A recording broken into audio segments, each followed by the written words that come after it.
Bonjour à toutes et à tous et bienvenue dans Expression Directe. Bonjour Michel Picon. Bonjour.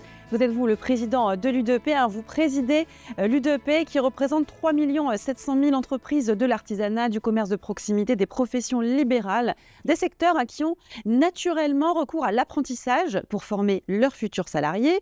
Alors à l'heure où le gouvernement cherche, on peut le dire un peu tous azimuts, à faire des économies, est-ce que vous craignez qu'il revoie à la baisse le financement de cette filière de formation? Nous avons effectivement des raisons de craindre une nouvelle réduction des niveaux de prise en charge des contrats d'apprentissage, puisque le ministre délégué aux comptes publics a fixé l'objectif de 200 millions d'économies.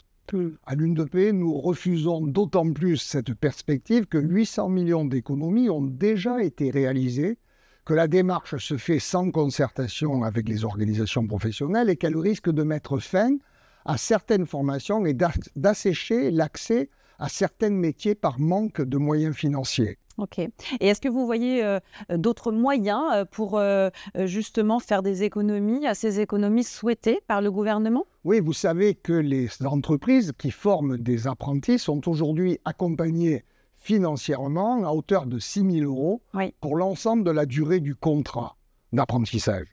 C'est un des éléments qui a permis à l'apprentissage de se développer fortement ces dernières années.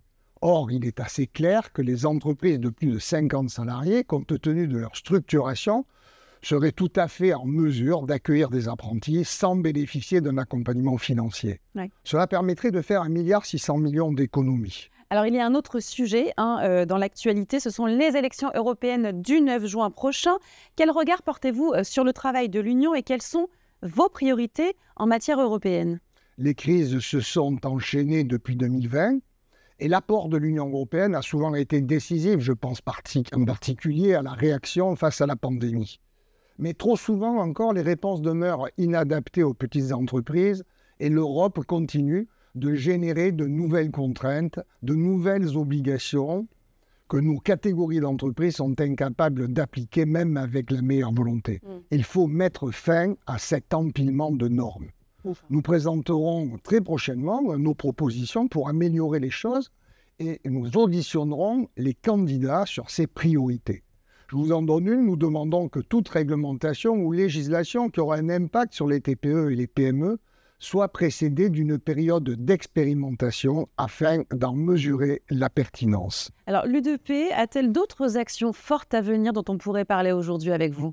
Vous avez compris que la priorité de l'UDEP est de porter la voix des entreprises, de l'artisanat, du commerce, des professions libérales, Bien sûr. mais aussi au-delà de promouvoir le travail indépendant et le modèle de la petite entreprise. Pour cela, nous devons convaincre l'exécutif et le Parlement de modifier les règles de la représentativité patronale.